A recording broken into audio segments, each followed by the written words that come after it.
Pengangkatan tenaga honorer pegawai tidak tetap, pegawai tetap non-PNS, dan tenaga kontrak menjadi CPNS secara langsung bertentangan dengan sistem prinsip merit system dan visi Indonesia Maju dalam upaya meningkatkan daya saing bangsa.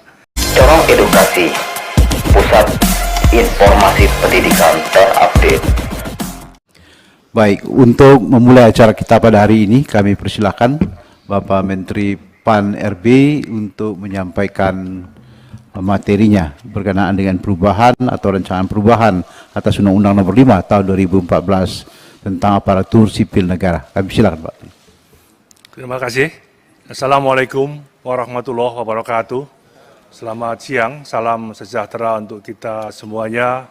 Om Swastiastu, Namo Buddhaya.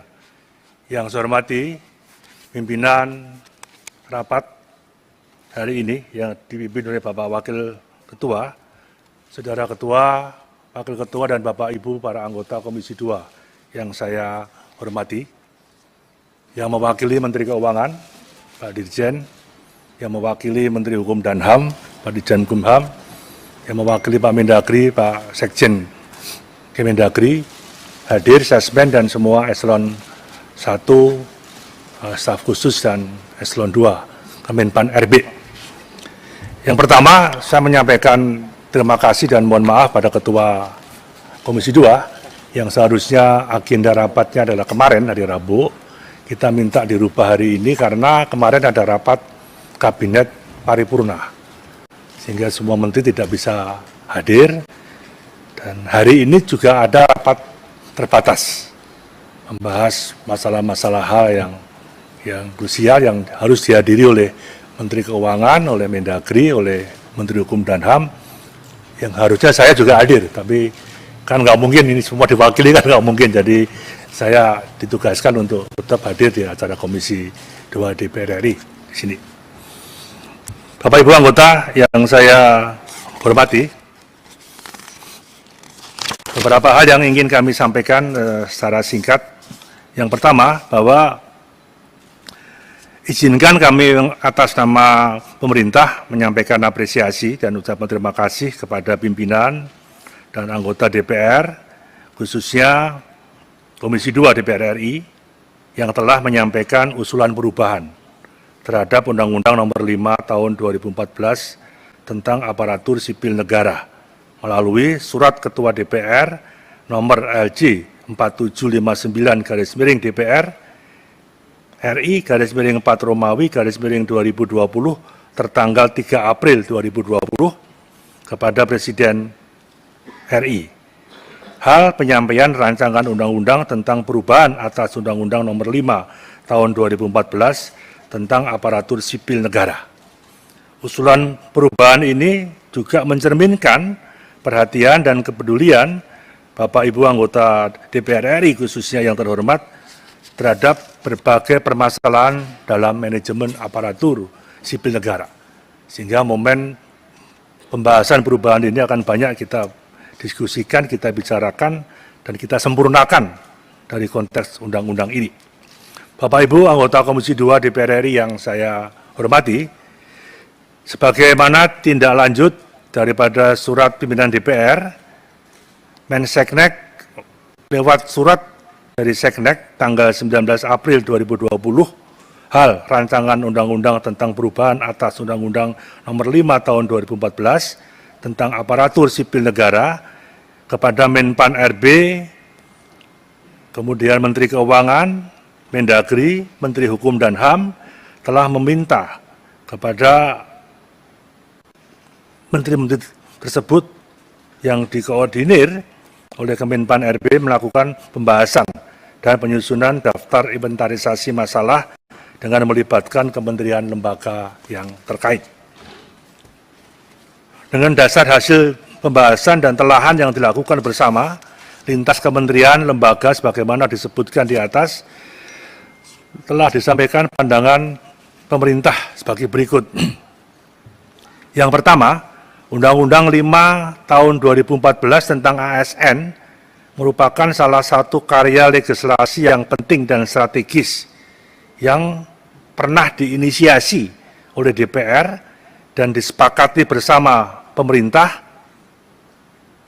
dalam rangka menjawab tuntutan reformasi birokrasi untuk mewujudkan ASN yang memiliki integritas, profesional, netral, dan bebas intervensi politik, bersih dari praktek korupsi, kolusi, dan nepotisme, serta mampu menyelenggarakan pelayan publik dan mampu menjalankan peran sebagai unsur perekat NKRI.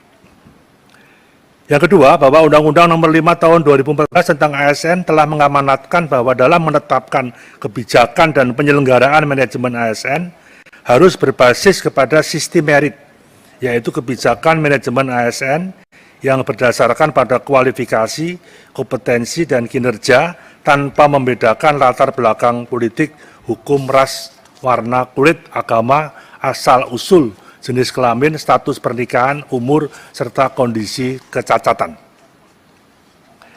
Yang ketiga, bahwa pemerintah telah menindaklanjuti amanat Undang-Undang Nomor 5 Tahun 2014 tentang aparatur sipil negara, antara lain ditetapkannya Peraturan Pemerintah Nomor 11 Tahun 2017, Yungto Nomor 17 Tahun 2020 tentang manajemen PNS, dan Peraturan Pemerintah Nomor 49 Tahun 2018 tentang manajemen pegawai pemerintah dengan perjanjian kerja, dan peraturan pelaksanaan lainnya dalam rangka mempercepat terwujudnya sistem merit tersebut.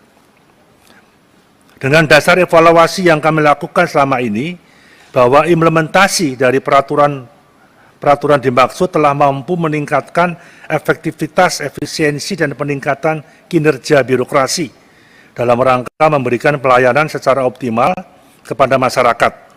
Di samping itu, penerapan sistem merit telah memperlihatkan hasil yang cukup signifikan, meskipun masih terdapat kekurangan-kekurangan yang tentu saja membutuhkan perbaikan terhadap permasalahan yang antara lain berkaitan dengan kompetensi, kualifikasi, dan kuantitas ASN yang dibutuhkan, termasuk aturan kelembagaan, baik kultur instansi maupun struktur organisasi. Ketiga, upaya untuk menerapkan Undang-Undang Nomor 5 Tahun 2014 tentang aparatur sipil negara sangat dibutuhkan terlebih lagi dalam rangka mendukung upaya pemerintah mewujudkan visi Indonesia Maju pada tahun 2019 sampai 2024 yang difokuskan pada 5 skala prioritas program pemerintah yang meliputi pembangunan SDM, kemudian pembangunan infrastruktur penghubung, kawasan produksi dan distribusi, kemudian simplifikasi regulasi untuk percepatan pelayanan perizinan dan investasi, kemudian penyederhanaan birokrasi menjadi 2 level eselon dan mengalihkan jabatan administrasi menjadi fungsional, serta transformasi ekonomi untuk meningkatkan daya saing manufaktur dan jasa modern bernilai tambah tinggi.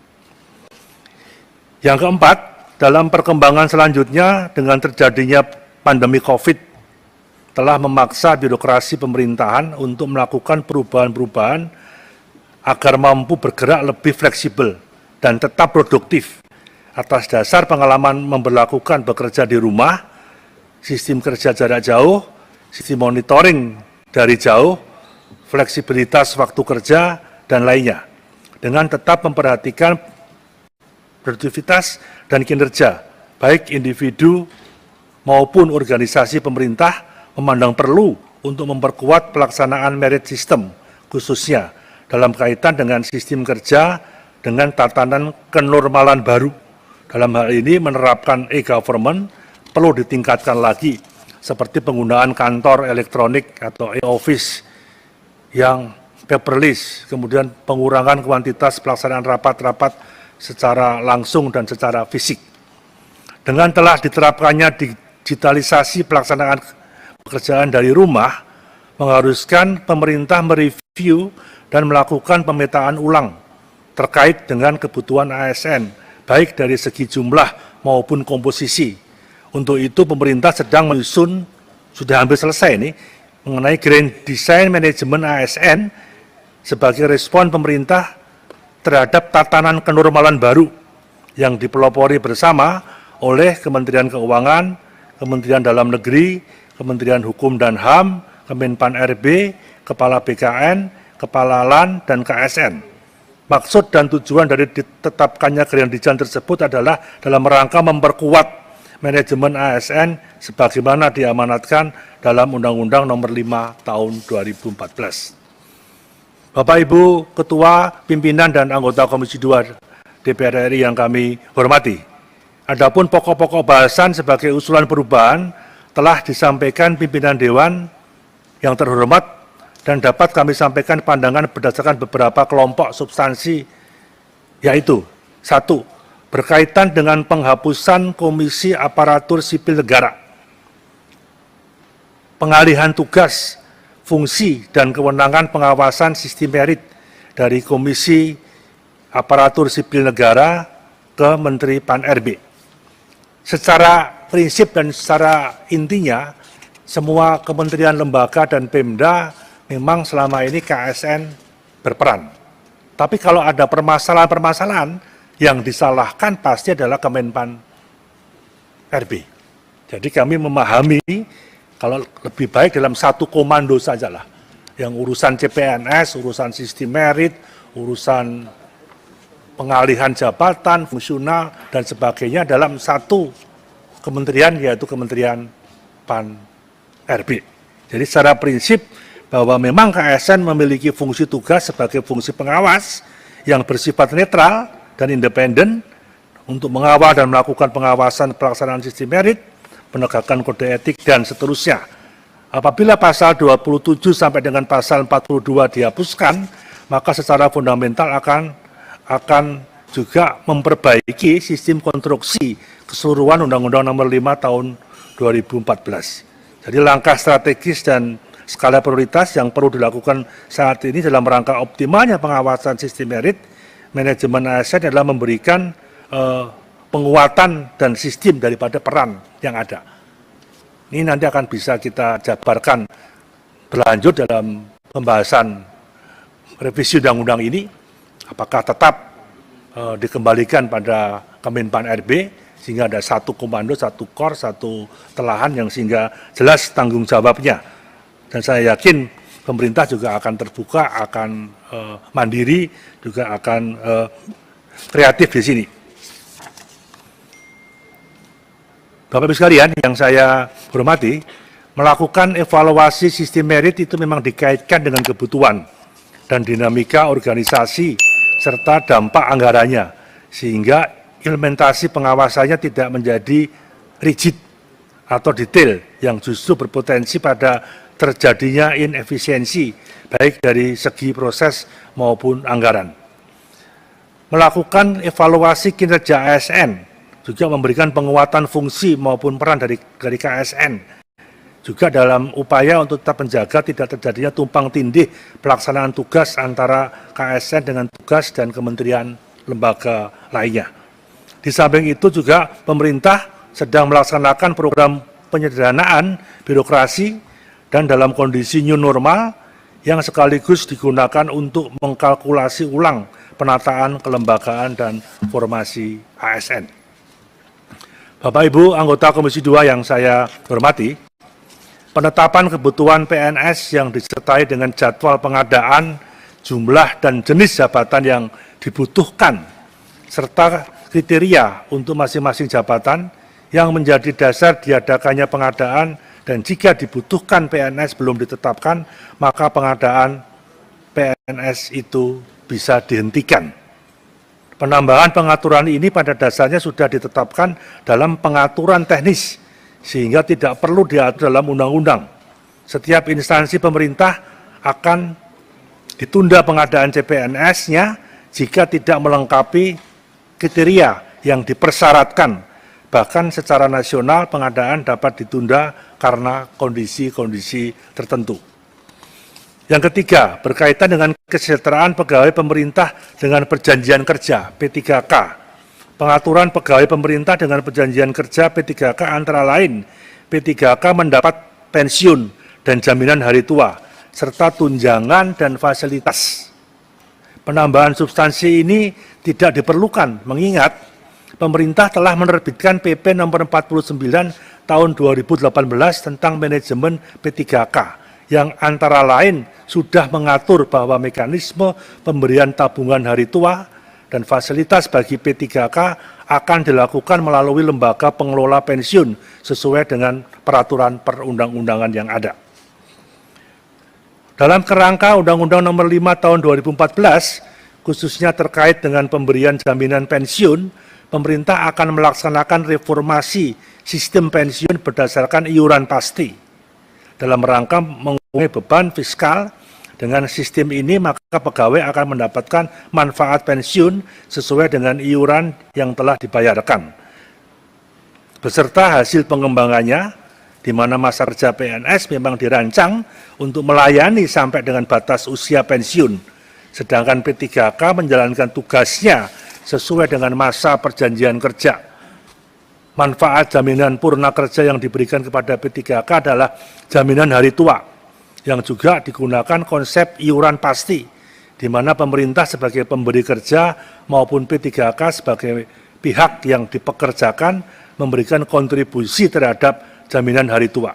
Dengan demikian penghargaan pemerintah kepada P3K maupun manfaat yang diterima P3K yang telah menyelesaikan perjanjian kerjanya sesuai dengan masa mengiur dan besarnya iuran, yaitu besaran akumulasi jaminan hari tua beserta hasil pengembangan yang ada. Manfaat jaminan hari tua tersebut dapat diatur sedemikian rupa, apakah diterima sekaligus, diterima dengan konsep anuitas, atau dikombinasikan, yang mana selanjutnya pengelolaan dan manfaat jaminan hari tua dan jaminan pensiun tersebut akan diatur melalui lembaga pengelola pensiun sesuai dengan peraturan perundang-undangan, di mana fasilitas P3K berupa peralatan kerja, ruang kerja, dan operasional kerja, serta fasilitas lain sesuai dengan jabatan yang didudukinya. Berikutnya, berkaitan dengan pengurangan ASN, bahwa pengurangan ASN dan P3K sebagai akibat perampingan organisasi yang menyebabkan pensiun dini secara massal.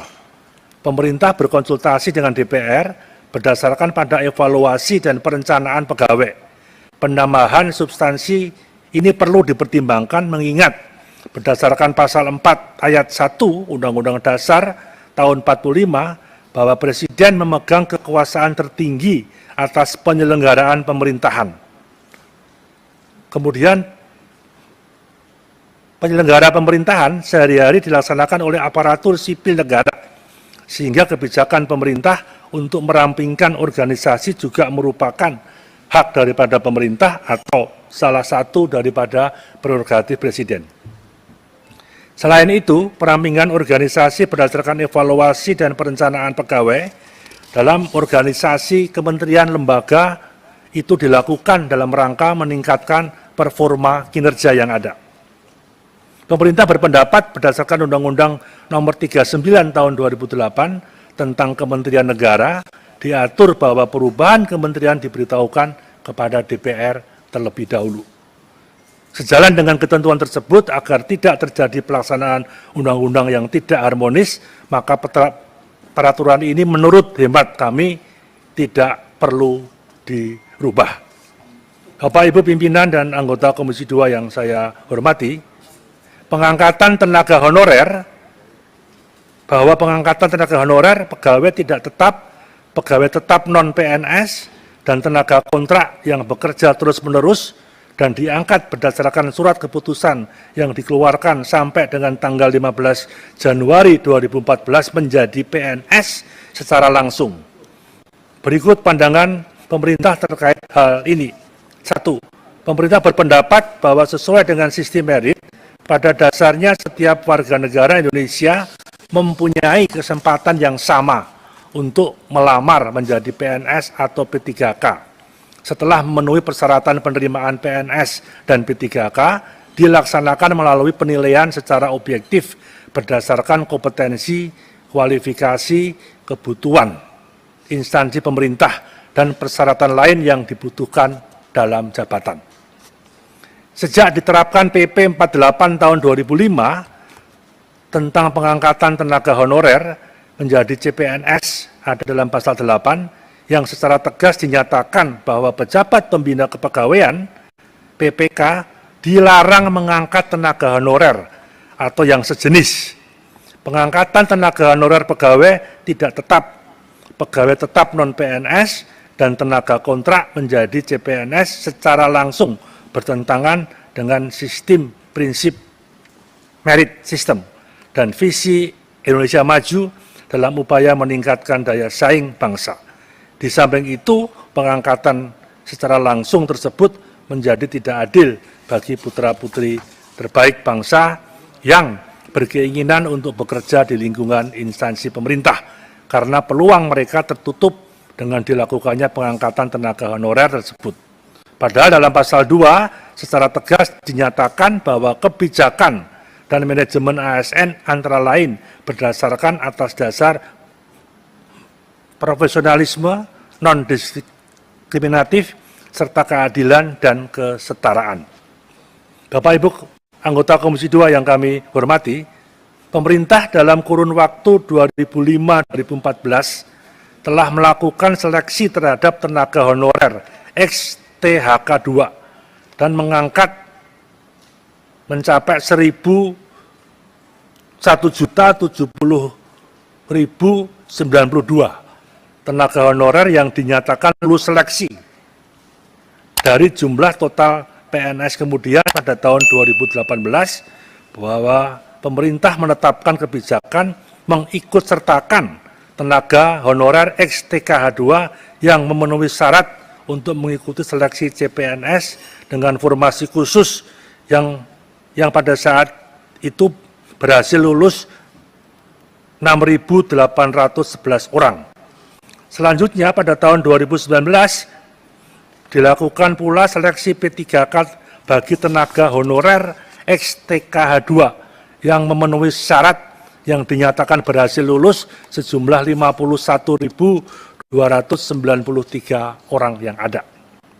Perhitungan penambahan anggaran untuk pengangkatan seseorang menjadi PNS dalam asumsi A menjadi PNS golongan 3A, masa kerja 0 tahun, status K2 dan C, tarif tunjangan kinerja 80%, itu akan menambah beban anggaran rata-rata 7 juta per orang. Apabila THK 2 yang tidak lolos seleksi masih 438 ribuan, diangkat langsung menjadi PNS, maka beban anggaran itu akan bertambah menjadi 3 triliun lebih per bulan untuk belanja pegawai. Ini minus pensiun. Nah, mengingat dampak anggaran dan pengangkatan menjadi PNS cukup signifikan, maka proses seleksi yang penting sebagaimana salah satu mendapatkan SDM yang berkualitas akan kita wujudkan. Memang sekarang dalam konsentrasi mengenai infrastruktur kesehatan dan layanan sosial di tengah pandemi COVID ini. Sehingga tidak memungkinkan kalau secara otomatis kita mengangkat sisa anggota yang tanpa ada proses seleksi ini. Dengan tidak mengubah Undang-Undang Nomor 5 Tahun 2014 tentang ASN, pemerintah terus berupaya mencari solusi untuk mengatasi permasalahan tenaga honorer dimaksud. Namun solusi yang diupayakan harus tetap memperhatikan kepatuhan terhadap ketentuan peraturan perundang-undangan yang terkait. Yang kami hormati Bapak Ibu pimpinan dan anggota Komisi 2 DPR RI, selanjutnya khusus untuk menyelesaikan tenaga honorer, perlu kita pikirkan bersama sebagai solusi alternatif penyelesaian yang komprehensif dan berkeadilan bagi tenaga honorer yang ada, maupun calon pelamar lain di luar tenaga honorer yang juga perlu diberikan kesempatan untuk berkompetensi sesuai dengan sistem merit.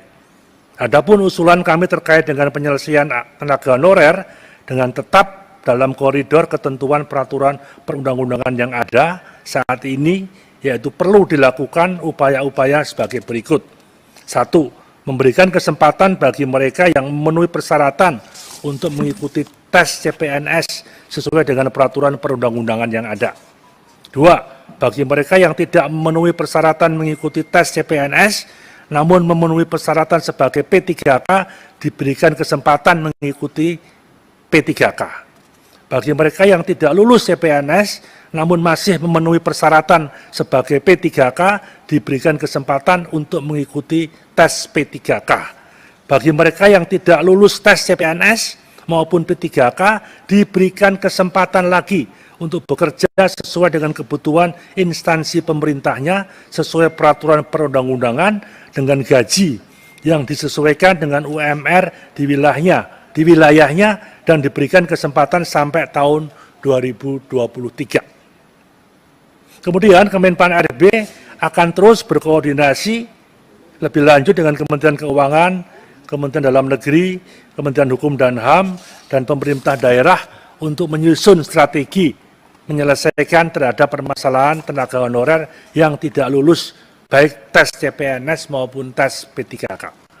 Pada kesempatan ini pula perlu kami laporkan bahwa tahun 2021 ini pemerintah juga akan melakukan rekrutmen 1 juta tenaga guru. Keputusan pemerintah merekrut 1 juta tenaga guru tersebut dengan menggunakan skema pegawai pemerintah dengan perjanjian kerja atau P3K pada tahun 2021 yang merupakan upaya pendek pemerintah untuk memenuhi tenaga pendidik.